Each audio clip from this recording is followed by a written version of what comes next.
Hello guys and welcome back to touch in Hindi. और आज हम सीखने वाले हैं वेरिएबल्स के बारे में। वेरिएबल्स सीखना इंपॉर्टेंट है। अगर आप कोडिंग जानते हैं और आपको वेरिएबल्स के कंसेप्ट पता है तो आपको जावास्क्रिप्ट में थोड़े बहुत नए कंसेप्ट सीखने पड़ेंगे। ज़्यादा नहीं होंगे लेकिन आपको सीखना पड़ेगा कि हम वेरिएबल डिक्लेयर कैसे करते हैं और यूज़ कैसे करते हैं। अगर आप कोडिंग में पहली पहली बार आ रहे हैं और आप वेरिएबल्स पहली बार सुन रहे हैं तो आपके लिए इंपॉर्टेंट है, क्योंकि हम किसी भी कोडिंग लैंग्वेज में चले जाएं, for example C plus plus, C sharp, Java, उसमें हम वेरिएबल्स यूज़ करने वाले हैं। तो क्यों ना उन सारे कंसेप्ट को यहाँ पर सीख लें। तो चलिए हम स्टार्ट करते हैं वेरिएबल्स के बारे में। सबसे पहले वेरिएबल होता क्या है। वेरिएबल एक तरीके से कंटेनर होता है हमारे प्रोग्राम में जो किसी भी डेटा वैल्यू को स्टोर करता है। फॉर एग्जांपल हम अब रियल लाइफ का एग्जांपल लें, हमें अगर पानी को स्टोर करना तो पड़ता है तो हम एक कंटेनर लेते हैं। हमें फ्रूट्स रखने पड़ते हैं किसी जगह तो हम कंटेनर का यूज़ करते हैं। हमें अपना खाना रखना पड़ता है तो हम उसको एक कंटेनर के अंदर रखते हैं। वैसे ही हम प्रोग्रामिंग में जब भी कोई डेटा रखना चाहते हैं तो हम उसे कंटेनर के अंदर रखते हैं जिसे हम कहते हैं वेरिएबल। अब वेरिएबल्स, ऑब्वियस सी बात है, हम प्रोग्रामिंग में खाना नहीं रखेंगे, हम डेटा स्टोर करेंगे। तो डेटा को स्टोर करने के लिए हम वेरिएबल्स का यूज़ करते हैं। अब डेटा हमारे पास या तो यूज़र से हो सकता है, फॉर एग्जांपल हमने यूज़र नेम पूछा तो उसे स्टोर कर लिया। या फिर हमने कोई कैलकुलेशन किया अपने कोड में, फॉर एग्जांपल 2+2=4 तो उसे स्टोर किया। या फिर हम किसी एक्सटर्नल सोर्स से लेते हैं डेटा को। फॉर एग्जांपल हमने फेसबुक पे कहा कि इस पर्टिकुलर यूज़र का हमें आप डेटा रिटर्न कीजिए, उनकी डेट ऑफ बर्थ रिटर्न कीजिए। तो हम किसी एक्सटर्नल सोर्स से उस डेटा को स्टोर करना चाहते हैं तो उसे स्टोर करने के लिए हम वेरिएबल्स का यूज़ करते हैं। फिर हमारे पास आता है हाउ टू डिक्लेयर वेरिएबल। किसी भी प्रोग्रामिंग लैंग्वेज में आपने देखा होगा, C plus plus, C sharp या फिर जावा, उसमें हमें टाइप डिफाइन करना पड़ता है वेरिएबल का। For example integer, string, Boolean, ये सब जो होते हैं। लेकिन जावास्क्रिप्ट में हमें टाइप डिफाइन नहीं करना पड़ता। ये इंटेलिजेंट है, ये खुद अपने आप टाइप पता कर लेता है कि किस टाइप का है। तो फॉर एग्जांपल हमने लिखा वार, हमें एक स्पेशल कीवर्ड है वार, इससे हम ये बताते हैं कि ये वेरिएबल है। Channel name equals to touch in Hindi, फिर var active channel equals to true, var number of subscribers equal to 77। तो आप देख सकते हैं, अगर आप नए यूज़र हैं तो आपको मैं एक चीज़ बताना चाहता हूँ। हम टाइप यूज़ करते हैं कुछ प्रोग्रामिंग लैंग्वेज में लेकिन जावास्क्रिप्ट में यूज़ नहीं करते। तो आप देख सकते हैं, इसे याद रखिए कि जब भी हमें वेरिएबल डिक्लेयर करना पड़ेगा तो हम इसे ऐसे करेंगे, जो आपको 3 राइट मार्क दिख रहे हैं वैसे। फिर हमारे पास जैसे मतलब एक चीज़ है कि जो नीचे वाला मैंने लिखा है जहाँ पे मैंने क्रॉस किया है, वो उसका सबसे बड़ा कारण ये है कि वेरिएबल की स्टार्टिंग हमें नंबर से नहीं करना। मैंने जैसे लिखा var 77 subscribers equal to touch in Hindi, तो ये हमें जावास्क्रिप्ट में नहीं करना क्योंकि ये अलाउ नहीं है और ये एरर देता है। तो आप देख सकते हैं कि वेरिएबल्स को कैसे डिक्लेयर कर सकते हैं। आप देख सकते हैं मैंने कहीं भी टाइप नहीं दिया उसका, उसने अपने आप पता कर लिया उसका टाइप क्या है। और मैंने आपको ये भी बता दिया कि हम वेरिएबल्स कैसे लिखेंगे और कैसे नहीं लिखेंगे। तो चलिए अब हम इसे कोड करके देखते हैं। चलिए गाइस, तो अब हम वेरिएबल्स को कोड करके देखेंगे जावास्क्रिप्ट में कैसे यूज़ करते हैं। सबसे पहले मैं यहाँ पे आऊँगा, मैं अपना यहाँ पे फोल्डर दिखा रहा हूँ, जावास्क्रिप्ट लेसन 03 वेरिएबल्स। इसकी लिंक आपको, इसकी डाउनलोड लिंक आपको डिस्क्रिप्शन में मिलेगी। मैंने यहाँ पर उस फोल्डर के अंदर एक variables.html की फ़ाइल बनाई है। अब मैं इस फोल्डर के अंदर एक न्यू फोल्डर बनाऊँगा जिसका नाम होगा JS, short form of JavaScript. अब इस फोल्डर के अंदर मैं एक फ़ाइल बनाऊँगा जिसका नाम होगा variables.javascript। मैं इसलिए आपको कोड करके अभी मतलब दिखा रहा हूँ ताकि मैं आपको समझा सकूँ कि मैंने इसे कहाँ लिखा है। अब हम उस जावास्क्रिप्ट के कोड को अपने इस फाइल में इंक्लूड करेंगे। तो हम उसे इंक्लूड करेंगे स्क्रिप्ट टैग के अंदर। हम उसका सोर्स देंगे जावास्क्रिप्ट फोल्डर के अंदर। आपको variables.js की फ़ाइल मिलेगी, उसे इंक्लूड कीजिए बस। अब हमें HTML में कुछ नहीं करना। आप देख सकते हैं HTML का कोड काफ़ी सिंपल है। अब मैं यहाँ पे आऊँगा variables.js में। तो हम यहाँ पे सबसे पहले वेरिएबल डिक्लेयर करेंगे चैनल नेम। आप देख सकते हैं मैंने उसका कोई टाइप नहीं दिया। फॉर एग्जांपल अगर हम सी शार्प में होते तो हमें यहाँ पे देना पड़ता स्ट्रिंग चैनल नेम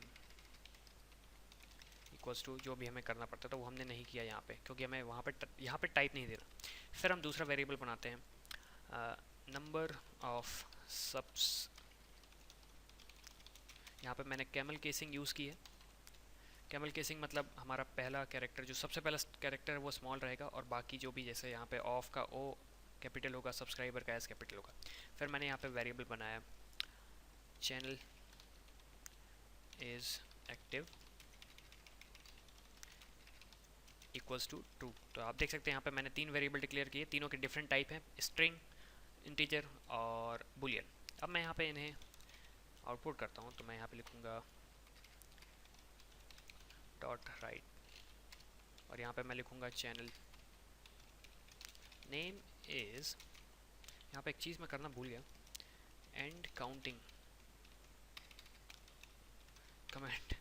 अब मैं यहाँ पे लिखूँगा प्लस कॉन्कैटिनेशन कर रहा हूँ। अगर आपको इसके बारे में नहीं पता तो आपको डरने की ज़रूरत नहीं, क्योंकि हम इसे आगे सीखेंगे। और यहाँ पे एक चीज़ और, प्लस मैं बी आर टैग का यूज़ करूँगा। बी आर टैग का मतलब ये होता है कि वो एक तरीके से न्यू लाइन से स्टार्ट करेगा अगली लाइन। हम यहाँ पे लिखेंगे document dot right number of subscribers. अब मैं स्पेलिंग पे ध्यान नहीं दूंगा, यहाँ पे मैं प्लस करूँगा चैनल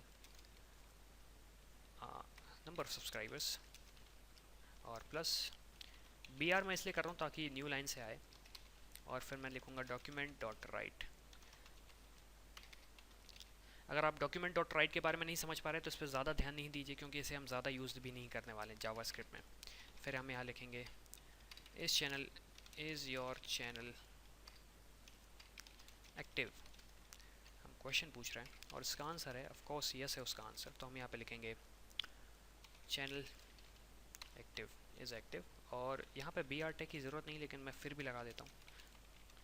और हम इसे सेव करेंगे, और आप हमें याद रखिएगा ये फाइल इंक्लूड होनी चाहिए। अगर आप चाहें तो वो कोड स्क्रिप्ट टैग के अंदर लिख सकते हैं, लेकिन मैं इसलिए चाह रहा हूँ कि वो एक्सटर्नल फाइल में हो ताकि आप सीख सकें एडवांस टाइप की कोडिंग।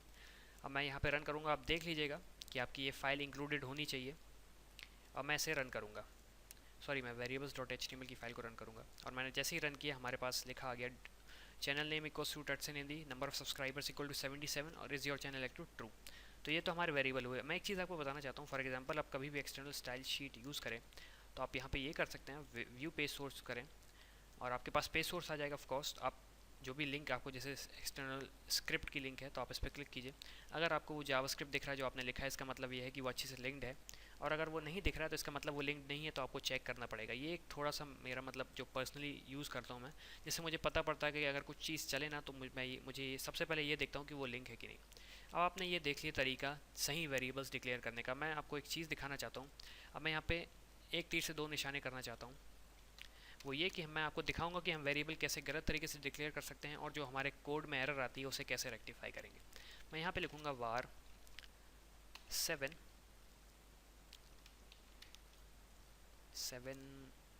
से क्या लिखूँ, 7 फुट, मैंने फुट कुछ भी दे दिया। और इसके अंदर मैं लिख देता हूँ एक जिब्रिश। और यहाँ पे मैंने लिखा डॉक्यूमेंट डॉट राइट 7 फुट जो भी है वो शब्द प्लस 7। आप देख रहे हैं क्योंकि मैं अपटाना स्टूडियो यूज़ कर रहा हूँ, आपको दिख रहा होगा यहाँ पे रेड मार्क्स आ रहे हैं। लेकिन अगर मैं कोई टेक्स्ट एडिटर यूज़ करता जिसमें हमें ये नहीं पता पड़ता कि हमने एरर किया है, तो हमें शायद नहीं पता पड़ता। और अब हम इस फाइल को फिर से रन करेंगे और आपको जादू दिखेगा। आप देख सकते हैं पहले हमारा कोड रन हुआ लेकिन अब नहीं हुआ। उसका सबसे बड़ा कारण हमारे कोड में एरर आया। अब उस एरर को हम कैसे फाइंड करें अगर हम यहाँ पे सिंपल टेक्स्ट एडिटर यूज़ कर रहे होते। तो हमें कुछ ज़्यादा नहीं करना, वापस वेब ब्राउज़र में आएंगे। हमारे पास दो तरीके हैं, हम फायरबग एलिमेंट टूल यूज़ कर सकें या फिर हमारे पास जो इनबिल्ट है फायरफॉक्स का वो टूल यूज़ कर सकें। मैं राइट क्लिक किया, मैंने इंस्पेक्ट एलिमेंट पे क्लिक किया। अब वो depending upon your browser inspect element कहाँ पे। फिर हम यहाँ पे आएंगे कंसोल पे। कंसोल टैब के अंदर हमारे पास बहुत सारे ड्रॉप डाउन लिस्ट आ रही है, तो हम यहाँ पे सबको ऑफ कर देंगे। हमारे पास जावास्क्रिप्ट की एरर दिख रही है, आप देख सकते हैं identifier start immediately after numerical literal. इसका मतलब है कि हम जावास्क्रिप्ट का वेरिएबल स्टार्ट नहीं कर सकते नंबर से। तो आप देख सकते हैं यहाँ पे लिखा आ रहा है सिंटेक्स एरर। तो आप देख सकते हैं कितना डिफरेंट है जावास्क्रिप्ट, हमें यहाँ पे वेब ब्राउज़र पे ही पता चल रहा है एरर।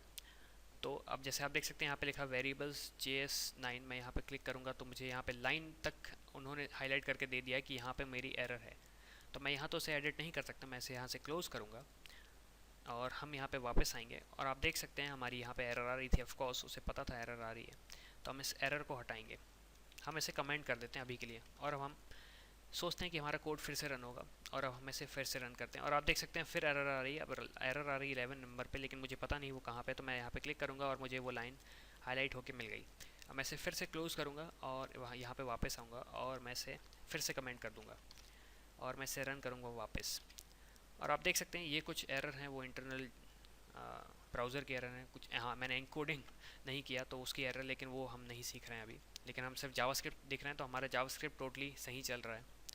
तो आप देखें यहाँ पे हमारा जावास्क्रिप्ट चला, हमने यहाँ पे कंसोल पे जावास्क्रिप्ट के एरर की कैरेक्टर एनकोडिंग जो चीज़ है इस पर हमें अभी ध्यान नहीं देना। तो आज हमने सीखा कि वेरिएबल्स कैसे डिक्लेयर करते हैं जावास्क्रिप्ट के अंदर। और एक चीज़ और मैं आपको बताना चाहता हूँ वीडियो ख़त्म करने से पहले। यहाँ पे मैंने वेरिएबल बनाता हूँ माउस इक्वल्स टू, मेरे माउस का नाम है लॉजिटेक, और यहाँ पे मैंने लिखा डॉक्यूमेंट डॉट राइट। मैंने यहाँ पे लिखा नेम ऑफ योर माउस, और मैंने यहाँ पे दिया, मैंने ये किया और मैं इसे सेव करूँगा और मैं इसे वापस रन करूँगा। आप देख सकते हैं यहाँ पे रन हो रहा है, लेकिन जो हमारी कोडिंग एक तरीके से स्टैंडर्ड्स हैं वो ये कहते हैं कि जब भी आप वेरिएबल डिक्लेयर करें पहली बार तो आप उसमें एक वार लगाएं, ताकि कोई भी अगर फॉर एग्जांपल हमारा कोडर आता वो देखता कि अच्छा आपने यहाँ पे वार माउस यूज़ किया, तो इसका मतलब ये है कि जब भी अब हम माउस का रेफरेंस लेंगे, हम इस लाइन के नीचे लेंगे, जो हमारी लाइन है 13th, इसके नीचे लेंगे, हम यहाँ पे ऐसा नहीं लिखेंगे माउस इक्वल्स टू, एरर नहीं देगा फिर भी, लेकिन एक स्टैंडर्ड है कि जब भी आप वेरिएबल डिक्लेयर करें पहली बार तो आप वहाँ पे वार कीवर्ड का यूज़ करें। तो ये हुआ हमारा जावास्क्रिप्ट का वेरिएबल्स कैसे यूज़ करना है। थोड़ा ज़्यादा लंबा वीडियो हो गया, सॉरी फॉर दैट, लेकिन मेरे हिसाब से ये काफ़ी ज़्यादा अच्छा था। यहाँ पे हमने बहुत सारी चीज़ें सीखी। सबसे पहले जावास्क्रिप्ट के बारे में सीखा, फिर हमने ये देखा कि जब हमारे जावास्क्रिप्ट कोड में एरर आए तो हम उसे कैसे फाइंड कर सकते हैं, और अगर हमें नहीं पता हो कि वो एरर कहाँ पे तो हमें सिर्फ लाइन पे क्लिक करना और वो हमें लाइन हाईलाइट होकर मिल जाएगी। तो इसी के साथ हमारा ये वीडियो ख़त्म होता है गाइस। अगर आपको हमारे वीडियोस पसंद आ रहे हैं तो प्लीज़ सब्सक्राइब कीजिए और वीडियो को लाइक कीजिए ताकि हमें अच्छा लगे। तो इसी के साथ मैं इस वीडियो को ख़त्म करता हूँ। Thank you guys for watching and see you in the next video.